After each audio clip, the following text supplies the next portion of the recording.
আসসালামু আলাইকুম প্রিয় এসএসসি এবং দাখিল পরীক্ষার্থীবৃন্দু। কেমন আছেন সবাই? আশা করি আল্লাহর রহমতে আপনারা সবাই ভালো আছেন। ইতিমধ্যে জানেন যে আজকে আপনাদের সকাল ১০টায় কিন্তু আপনাদের রেজাল্টটা প্রকাশ করা হবে। সবার আগে রেজাল্ট পেতে আপনারা কি করবেন? সবচেয়ে দ্রুত মাধ্যম হচ্ছে আমরা মোবাইলে এসএমএস। তো মোবাইলে এসএমএস এর মাধ্যমে কিন্তু আমরা সবার আগে রেজাল্টটা জানতে পারবো। সার্ভার ডাউনের কারণে আমরা কিন্তু মার্কশিট সহ রেজাল্টটা কিন্তু দ্রুত জানতে পারবো না। এজন্য অবশ্যই সবাই মোবাইলের মাধ্যমে ট্রাই করবেন। কিভাবে ট্রাই করবেন চলেন আমরা ভিডিওতে দেখে নেই। অবশ্যই সম্পূর্ণ ভিডিও দেখেন। ভিডিওতে একটা লাইক করে দিবেন। আপনি অবশ্যই নতুন হয়ে থাকলে সাবস্ক্রাইব করে রাখবেন।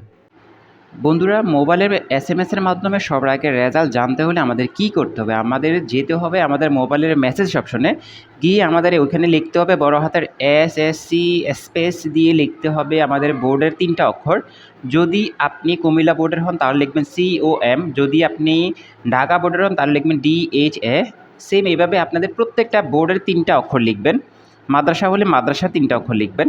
লিখে স্পেস দিয়ে আপনার রুল নাম্বারটা দিবেন। আপনার রুল নাম্বারটা আপনার এডমিট কার্ডে আছে। রুল নাম্বারটা দিবেন। স্পেস দিয়ে ২০২৬ দিবেন। কারণ সাল দিতে হয়। আর এটা পাঠিয়ে দিবেন 16322 নাম্বারে। সম্ভবত আমাদের ৳২ বা ৳১ ৬৮ মতো কাটবে। তো এইটা আপনারা সবাই করতে পারেন। এটা আপনারা ১০টার পরপর করবেন। কারণ রেজাল্ট ১০টার পরপর যেহেতু প্রকাশ করা হবে, আপনারা কিন্তু এসএমএস-এর মাধ্যমে সবার আগে পেয়ে যাবেন। তো উদাহরণস্বরূপ যদি আমরা বলি যে বরিশাল বোর্ড থেকে যদি আমরা উদাহরণ হিসেবে দিই, তাহলে আমরা লিখব এসএসসি, প্রথমে বড় হাতের এসএসসি, তারপর লিখব বরিশালের জন্য লিখব BAR। আপনি যে বোর্ডের হন এখানে ৩ টা অক্ষর লিখবেন। আবার স্পেস দিবেন, মানে ফাঁকা রাখবেন। স্পেস দিয়ে লিখবেন আপনার রুল নাম্বার, যেটা আপনার এডমিট কার্ডে আছে ওইটা আপনারা দিয়ে দিবেন। স্পেস দিয়ে আপনারা ২০২৬ লিখবেন, কারণ ২০২৬ সালে পরীক্ষাতে আপনারা লিখে পাঠিয়ে দেবেন 16322।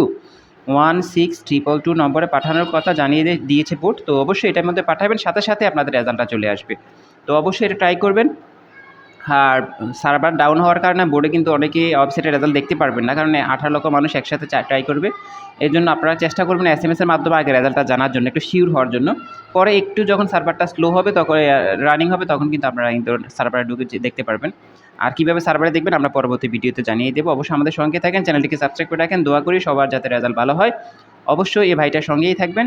ভালো থাকবেন। আপনার যদি কোনো মূল্যবান মতামত থাকে আমাদের কমেন্ট করে জানাতে পারেন। ভালো থাকবেন। আসসালামু আলাইকুম।